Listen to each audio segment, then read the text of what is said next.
Welcome, everybody, to the Childcare Growth Podcast, where we invite some of the best people in the preschool industry to tell us how they grew their business, not just through marketing, but there's a lot of different aspects that affect your preschool and childcare growth. So today, we are here with Kevin Kilgore. Kevin is a dear client of ours. He is based out of Houston, Texas, and he owns a lot of schools. He is part of the Kids Are Kids franchise. And so welcome, Kevin. Thank you. Thank you for having me. Amazing. Yes. So Kevin, before we get started with the technical questions, I think we all would love to know how you got started in the preschool industry. It's not an industry that a lot of people think of when scaling a business, but it is an amazing industry and very fulfilling. So how did you get into it? So, my uncle actually got into the franchise in 1989. Um, my dad and my uncle and grandfather all come from the JCPenney retail world, and they were looking for an opportunity. And he came home and told my aunt, "I think I found something." And he was basically responding to a Kids Are Kids looking for a franchisee sign in Georgia. Yeah, And two years later, he was open. He was Kids Are Kids number 11. And that's amazing. yeah, my parents were like, "Gosh, if they ever want to come over to Texas, ask them and let us know." And I met the founders in 1993. My mom actually cooked dinner at our house and had them over, and I was in That's high school awesome. at the time. That's And amazing. yeah, I basically made a deal with Pat Vincent, the owner, and he had his son David with him at the time. And I said, "Gosh, maybe when I get done with school and get out in the real world, I could have one too." And he said, "I'll tell you what, you do what you just said, and I'll make a deal. We'll get you one going." And so I graduated college. I went to work for Halliburton for 6 years before um, Perry Holmes actually called us and said they had a spot they wanted us to look at. Yeah, So I called him and I said, "Hey, remember, 15 years ago we made a deal?" And he said, "I do." And he came over, looked at the spot, and we opened in 2007. The that's rest is amazing. yeah, That's awesome. Well, so one of the things that you are very well known for is you are a present owner in the school's operations. Do you think is more important to be present physically at the schools, or is there another type of presence, like more like emotional with the staff that you're, there for them and available? What is the most important type of presence you see in your line of business, especially whenever you own multiple locations? Because right now you own 6 schools, right? that's right. Yeah. But well, I tell you, when I signed my franchise agreement, I wasn't even married yet. So the thought of walking a new mom through a childcare center, and I myself didn't have a child, I wasn't even married. Mhm. We had gotten married 5 months before we opened, and I basically told Lauren, I said, "You realize I'm about to quit my job, right? We're Yeah. about to go into this, and I'm really praying it works." And it was at one of our meetings at church that months prior where I told them what I was doing, and they prayed the company name, didn't even realize it happened, but my LLC is Safe Haven for Kids LLC. So Nice. doing business as Kids Are Kids moving forward. We didn't have a child of my own. And so I'm sitting there talking about a bottle feeding schedule with a mom who's got an 8-week old. I'm like, "Gosh, this is really weird, but this is why I need to be here." So my first daughter came along in 2008, and she was actually 3 months early, born 1 pound, Wow. and stayed in the hospital for 6 months. And I realized then, hey, this is a great business, great investment, but I've got to lead with a dad heart. If this place isn't good enough for me to bring Kennedy to school every day, it's not good. I don't deserve to take care of your child. And so Absolutely. that just kind of laid the groundwork that when she started going to work with me every day, she went through our pre-K program. And then my second daughter, Kingsley, went through our private kinder program from infancy all the way up. And so I thought, well, I've got to take him to school every day. I might as well just stay with him. And that was work. So I tell everybody I'm just having fun. They're now in middle and high school, but I'm kind of hooked to it now. Yeah. So it's a dad leadership thing. They would rather my presence than my presence. And to break that down, they would rather see me there and say hello and thank them for their good work they're doing Yeah. versus run around with gift cards and then leave, or here's your staff lunch and he didn't show up today, but he sent us all lunch. Absolutely. They Yeah. they love that pat on the back and just to talk, be human and get down in the trenches with them. So I'm there. I could be washing a bus, pressure washing, Yeah. following the AC guy around. You never know, but I'm always around. I'll text them all in the morning who needs me, and I just let them make my schedule. Yeah, that's awesome. That's awesome. And so a lot of owners, especially when they get to a certain level, like I would say more than 3 locations, they start running their childcare business from a spreadsheet and they kind of check out from the operations. What did you see in your experience, either with other owners or even in your schools, if you ever did that in the past? Where what do you say happens with the business operations? Are you a fan of that? Do you think there's a problem with that? What is your experience with that? So I have one spreadsheet for all the schools, and we're tracking the same thing. I would encourage anyone within any business, definitely track, because you need statistics to go back and look at, whether it's prior history. You want to do better than you did last year. You don't want to see, you want to look at trends. And so you've got to track it. But I'll tell anyone, your presence is going to do a lot of that for you where you don't have any concern. And so when you lead with the dad heart, then you're going to be there. And so I notice a lot quicker versus getting, a report saying, gosh, I see a decline in tours. What are we going to do? I Yeah. see where'd the 4-year-olds go? Hey, what happened here? So being around and being with them, I can be their mentor. I can help guide. And most importantly, every meeting is like a think tank. And so, yes, the spreadsheet is there, and we only track a few things because I know all the rest of it is a fixed cost. So, going after food costs or supply cost, those are great. How many children do we enroll today so we can pay enrollment bonuses? Those are all great things. But if I'm guiding and mentoring the way I'm supposed to, Mhm. then I know I'm going to be paying a bonus. It's just a matter of how much. And Yeah. so that's where I have a lot of fun doing that. That's great. Okay, and so you stay involved, but how do you avoid micromanaging your directors or your regional director, where it's almost like you're signaling that you don't trust them and you're micromanaging too much? How do you balance those things? So we're in a world right now where we're in a battle with artificial intelligence and human intelligence. Yeah. I think our country is having a battle with, who are we listening to and where are we going for answers? And so after meetings, I will always follow up to ask them, what can I do to make their day better? Hmm. What can I do to support you in your current role? Are you hung on any of the tasks at hand? So I only Yeah. ask a few questions. Do you have a labor report? What were your labor hours? And have you got any tours or enrollments? Do you need help writing thank you cards? Things like that. So the way I'll find out if a situation even needs to be micromanaged will be to ask a couple of questions. And now I'll know pretty quickly. Yeah. You need my support, my help, my mentorship. If they're spitting answers right back at me and things are sounding good, then I back off.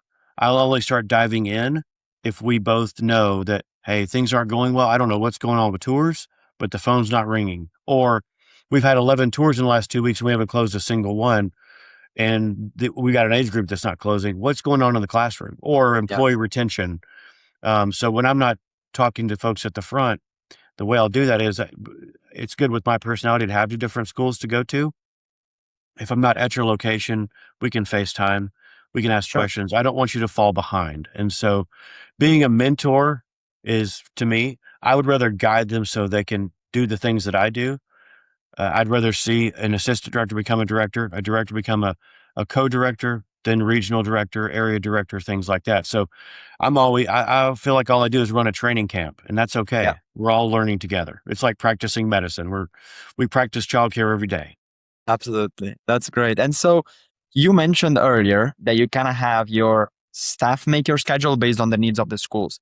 Guide us through a week in your life, work related, of course. Like, how do you structure your week? Is there anything that you insist on doing yourself, or is it truly based on the needs of the different schools? And along with this answer, do you have a school that you spend most of your time at, or do you split it kind of even? So I try to split evenly. We'll see how the week is going. So I start every morning at 5:50 in the morning Holy cow. with with a blessing. I send all of our leaders a blessing. Nice. There's a lot of biblical principle that I bring into it that they may or may not realize I'm even doing. And I like that partnership because they all have asked. So the blessing channel has gone to 17 people, and then they relay messages within the other front desk members. And what I'll do is, okay, who needs me today? I'm doing maintenance today. And I'll have a school that will ask for certain things. And I'll deploy our 3 bus driver maintenance guys that can come and help and or do. And so I want them to see that support first. We don't want a school with broken stuff, dirty air filters, buses that are dirty, and things like Yeah. that. So I always start in the parking lot and work my way in. Secondly, I'll ask my labor hour questions. I'll ask tours, enrollments, late report, things like that. That right there gives me the heartbeat of the school. If we hadn't Yes. had any tours all week and the late report's high, something's going on and taking us off the front. I'm going to go and I have a focus school at that point. Yeah. So my focus school could change by day, by week, by month. And it might start with a lower enrolled school, and I'll get in there and help them with what's going on. And we'll just ask some lead in questions. Do I have something going on with the director? And you'll quickly find out with 3 or 4 questions in, you've got a director who's might have some life issues going on. Well, first thing I'm going to do is ask to support that without getting personal. Yeah. And so Monday doesn't look like Tuesday. Tuesday never looks like Thursday. And Thursday and Friday can sometimes run together. Some schools have a funny way of attracting my attention where I'm like, guys, I've only been to 2 this week. The second one, I just never got to leave. And so they all know technology is a beautiful thing, but I'm coming in person at some point. Yeah, absolutely. That's great. That's great. Okay. Well, so you do a lot, sounds like. How do you protect your energy, set boundaries, and are present with your family? Do you have hard spots, hard stops? Do you like blending work and life together? Like, are you the guy that will say work-life balance is a thing, or are you the type of guy that says, I think mixing it all together is the best way to do So I haven't worked in almost 20 years. That's the it? beautiful thing there. Come on. And I've always wanted my daughters to know that dad is, going into work. We have these businesses and they know where they are and what I do. The joy I get out of all of this is, and you've heard this slogan before. Hey, if you love what you do, you'll never work a day in your life. Well, I've labored over a lot, so I've definitely put the work in, but I don't back down from a challenge.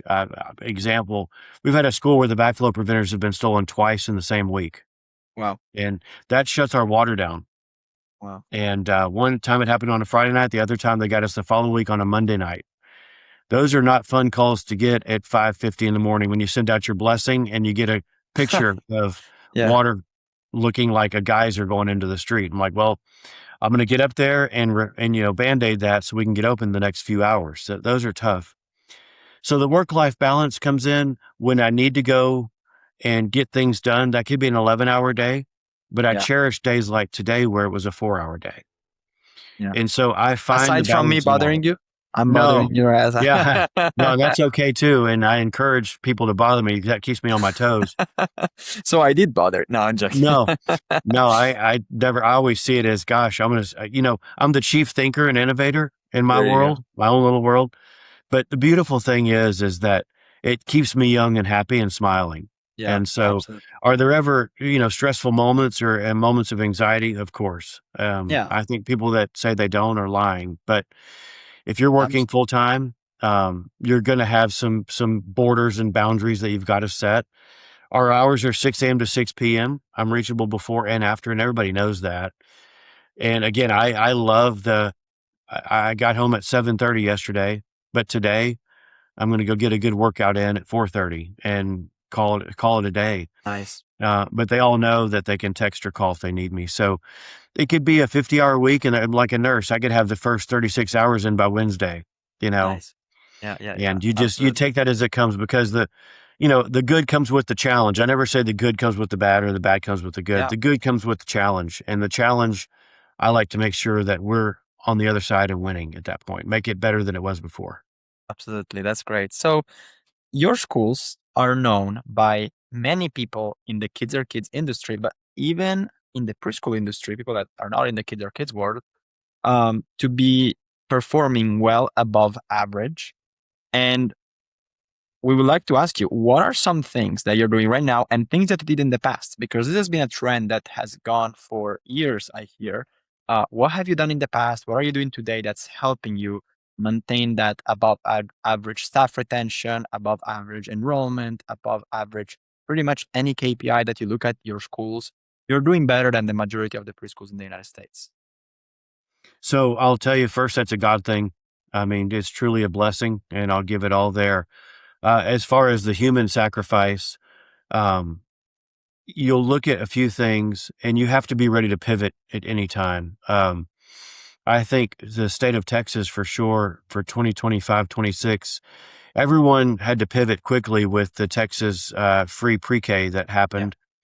And I think a lot of school districts last year realized that wasn't the best decision for them, so that they didn't go as as much of a challenge for 26, 27 school year. But you've got to be ready. You got to see these trains coming. And that's where I'll go back to the spreadsheet. You've got to watch your trend lines closely, and you've got to you got to keep building your people. So I send our folks to leadership conferences. We're all going to one in September. We'll take a couple more in November to another leadership conference. But if you're not going to grow your people, I remember seeing one time, the CFO asked the CEO, "What if we train these people and they leave?" And the CEO said, "What if we don't train them and they stay?" And the investment, I saw that 10 years ago. I was like, the investment in people, you can get them all the online training courses you want to, yeah, and go home and do this course and can bring me the certificate tomorrow and you get your training hours. I think those are wonderful in a pinch. But at the end of the day, we have invested so much in our people. And yeah, I know that when you create that home atmosphere that people want to be at, your parents and the kids especially see that on the tours. yeah, And when they see that on the tours, it makes it easier to sell. You absolutely. can give people bonuses. You can, stroke their egos till the end of time. But when they truly see, hey, I'm going somewhere, I'm going to learn something, they know there's an expense involved. They know there's an investment. I'm investing back in you. Yes, you can quit in 6 months, and I can't stop you from doing that. I'm going to try to talk you out of it, but we're going to have a stay interview in between. And so I like to catch those problems before they start in most cases by having a stay interview. I learned that. I'll give a shout out to Beth Cannon if she's going to watch this at some point. We'll I, send to I her. we, You have to tag her. that's her. Yeah. Yeah. So if she reminded us, and I had been doing something similar, but I never called it a stay interview. You always have an exit interview if you can with someone who gives notice. I've always had conversations in the office with people that I feel like I'm their financial mentor, their boyfriend and girlfriend mentor. Your parents didn't pick up the phones. Let's go ask Kevin what he thinks I should do in this Yeah, relationship or apartment that I'm trying to rent or a car I'm trying to buy. So I looked up and I thought, what if I just have stay interviews? You're already here before you even think about leaving. You've already built these relationships with my customers, which are your yeah, customers. There's no point in a parent trying to follow a teacher around the community to stay with them because their child loves them. Why not keep that teacher with me and then all the kids love her at my place? And yeah, so the stay interviews connected the dots for me. And we do them kind of off the cuff, like, hey, the 2-year-old classes, they've got one extra person. Well, don't send them home, send them to me. Let me talk to them. We're just going to have a 10-minute conversation. And I do that with my front staff a lot. What are you still doing here? You've been here for 5 years. You can go work. You've learned enough to go work at any of the other branded childcares in the yeah, Houston, Texas area. And I know that. They know that. And they're gonna come from a volume school like ours. They're gonna get picked up quickly. of I know course. it and they know it. But I'd rather keep them with me. So we talk a lot. And if that involves listening to, mom struggles or relationship struggles or my car's not running right, I have to be careful. I've had a stay interview turn into a visit to Discount Tire, and $600 later, I fixed the problem. Absolutely. She didn't have money, and she's got a 2-year-old in the back seat, in the car seat, and the tires are basically running on the steel belts. Yeah, I yeah, walked yeah. out there, I was like, that's not even safe to drive home today. So Now, with those sometimes the stuff, stay interviews can be costly. yeah. Oh, yeah, of course. Then let me ask you this: with your staff members, you have pretty good staff retention compared to the industry that struggles. Honestly, one of the industries that struggles the most. Um, do you think that pay affects that in the childcare industry? Like, do you guys try to pay above the average, or do you think there are other factors that affect staff retention more than pay? So I think there are other factors that affect more than pay. And if you're in an environment that you love and you love the people around you, you're not going to chase two quarters down the street. There was a time where, people will run after a dollar. Um, I do something a little different. So we'll pay the national childcare average plus a percentage. Mhm. And then every time we enroll a child in our building and they come into that teacher's classroom, I basically give those team members the registration fee. I break it up among them. So if you enroll Nice. two kids in your class last week, y'all are all getting a bonus on your very next check. I don't accumulate it, make you wait for a year or a quarter or half the year. Yeah, it's a quick. That's right. It's a quick jolt in your pay. If you enroll two kids and we put them in your classroom, that's an extra $50 on your next check. That's You good. just got the dollar an hour you're looking for. Yeah, absolutely. Mm. That's great. Now, owners in your situation, imagine yourself owning 6 schools, but now you are overwhelmed. Stuff is not going right. You are struggling with enrollment, but you're already working 75 hours a week, right? You're like at the maximum you can really do. What would you change in your schedule without adding more hours, where you can change a few things in the day to day to try to go back to the Kevin of today, right? The Kevin of today that has 6 schools that are thriving. If the situation was the opposite, what do you think are the main principles that you would do on your day-to-day schedule that make that possible? Yeah. So I think the biggest thing that I ever did to keep that from happening, because I saw it coming, was to promote a few people from within and Okay. and give them titles I could have never given them with just a single school. Yeah. And the interesting thing there is having area directors and regional directors. Mhm. I have other people to lean on and think on, and they do to me as well. But the beautiful thing is I can actually take a step back and look from 20,000 feet and not work in the business and not work on the business, but I can fly high over it all and give them a good heartbeat and a pulse rate of what everything is doing, and then Yeah. identify those focus points and find people among that team that's better than me at solving those issues. Hey, we need to do some state interviews out at, number 3. I'm going to go focus on the stuff over at the first school.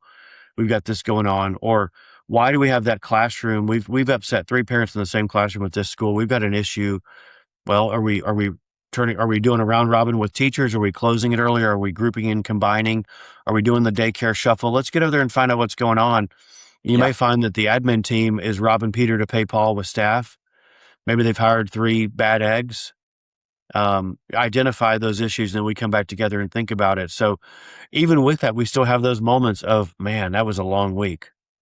But I've had people, they'll call and go, look, all I feel like I'm doing is just plugging holes. It's like a roof that's never nailed down all the time. There's Yeah. there's always a leak, I guess that's the life of business, right? You have to. It's It kind of, it is. And what I tell you, what keeps me going is I talk to people in other industries, automotive, retail, restaurant. Sometimes I come away from those conversations going, well, my problems aren't so bad after all. yeah. Other times I'm like, whoa, we've got some work to do. Yeah. I was eating lunch yesterday with some friends of mine, and the waiter at this Chili's restaurant had been there. He's going on his 25th year, Holy cow. and you don't typically see that. And he's Yeah. not the owner of Chili's. He's going on 25 years. And I asked him, why? There's 15 restaurants within 3 miles of here that you could have bounced over to, made a little bit more, had a better customer base to get more tips. And he said, you know what? I like the people around me here. They treat me good. I like the people around me. There's a good vibe here. And I thought, he's talking about what we're trying to create and what we have created. Nice. That works anywhere. Absolutely. Absolutely. Now, last 2 things.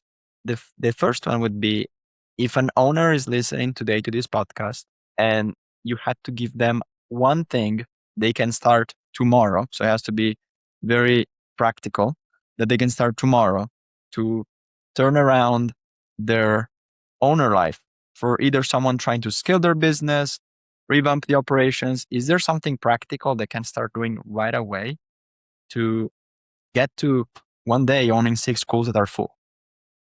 Call me. Call Kevin. Okay. Yeah. Yeah, so I'll tell you, but I mean, we went through the trenches on that because we went very quickly from our first one. We started building a second one, and then some other opportunities just fell in my lap. Yeah. And what I tell you, I sat with a friend of mine. we were going out of town together, and we both looked at each other. And I said, "Young man, if I could tell this person right here something when I went from 1 to 6, we had 1 under construction, 2 in stress, and 2 that, floundering. Why did I even do that? Did Yeah. I try to plug my resume and just make it look better? What would I do different?" Hmm. I'll tell you one thing I would do different. I would have embraced my network of people sooner and Okay. asked more questions, because the power of people, and I'm seeing people do this already. They're going to Chat GPT and asking questions, and, oh, that's Yeah. a great idea. I'm seeing, oh, I'm going to go over to Claude or go over to Google's Gemini and all that. Those are great if you need to go to a source to say, all right, I need a link to that product or that service and buy it. I think those are wonderful. But still, to this day, nothing beats getting out of your element and getting to a table or a Zoom call with 5 or 6 people who have been there and done that. Get that going before the minute you start having the feelings of scaling, or there's issues you see, sometimes you see that wrecking ball coming right at your face. Get on the phone with folks. Even if I talk to people outside of my kids network all the time, and I Yeah. don't mind the phone calls and the emails, post my information on the podcast. It's okay. I go to conferences and I speak, and I tell people all the time, call me. Kids doesn't get mad when I do that. They would love to have a childcare convert. Yeah. But at the end of the day, we might open up new markets because of that. Who knows? But the bottom line is that human interaction is what people are still looking for, no True. matter what. Stop scrolling and start dialing, and get some people on the phone who have been through that, and it could save you a lot of time and money. Yeah. Absolutely. That's true. Yeah. Connecting with open your contacts, get with those people. I think I agree. Like one of the things that has helped, I think us, I'm sure you, and pretty much any business scale faster than the average is asking people that have already done what you're trying to do. And so I totally agree with that advice. Now, how can people reach you, Kevin? So would be great if you could tell us the schools you own. That way, if someone wants to see what you guys are doing and research you, if there's a parent listening to this that wants to enroll in the Houston area, they can go to your schools. But for an owner, how can they reach you? Do you prefer they reach out directly through the website? Do you have a good email they can reach you at? Oh, they can call my cell phone. That's the good news there. Is we can post all my information, my I phone will. number, my Yeah, email, everything. I But will. For sure. we're Kids Are Kids in the Houston area. So we've got 2 Kids Are Kids locations in the Katy Cypress area, Okay. 2 in the Spring area, and then 2 in North Houston, close to George Bush Intercontinental Airport. So I've had people fly in from out of town, and I've just taken them on a tour, because I can show you 6 different personalities and 6 Yeah. different environments that have the same end goals. But sometimes I've got schools that some are rock and roll, some are country music, some are classical, and some are jazz. And at the end of the day, our goal is the same: Yeah. quality, loving, nurturing environment, and love on them like they're your own. And listen, we have our own hiccups. We do. I've had people at schools. I'm like, oh, I've got to stop this tour for a second. We've got something going on. Yeah. But that's the reality of what we're doing. And I think even people that are thinking about getting into the business need to see that if you're looking to be an investor and keep your day job, you need to appoint a family member or someone very close to you that's going to be part of the day-to-day operation. The minute you start going hands off is the day that the whole building gets hands off. And hey, if he's not going to do it, then I'm not going to do it. Yeah.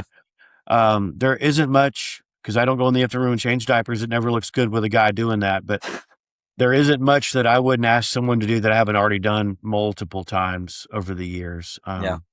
All down to it. Sometimes it's good for them to see me out there sweating and pressure washing and washing buses, Yeah. because they'll go back in there, clean their classrooms too. Yeah. So we want the best appearance for everyone, and they're welcome to call me, email me, come tour us anytime. Well, thank you. Okay, well then you guys, if you want to talk to Kevin, we will put on the podcast info his email and phone number and all the school's websites. That way you guys can schedule a tour, call him directly, email him. And I can tell you from personal experience, Kevin replies fast. So Kevin, reach out to him. He always has some amazing advice, and you get a good response all the time. So Kevin, thank you so much for joining us. This podcast will be listened across platforms on Spotify, YouTube, Apple Podcasts. The last episode we did got over 1,000 views from the EC industry. So hopefully this podcast gets 2,000, right? You want Let's to do it. double the results. And it was a pleasure having you. Thank you for joining. Hopefully we can do another episode sometime soon, and you have a blessed day. Hey, you too. Let's connect again soon. Have a good day. Thank you. Bye-bye.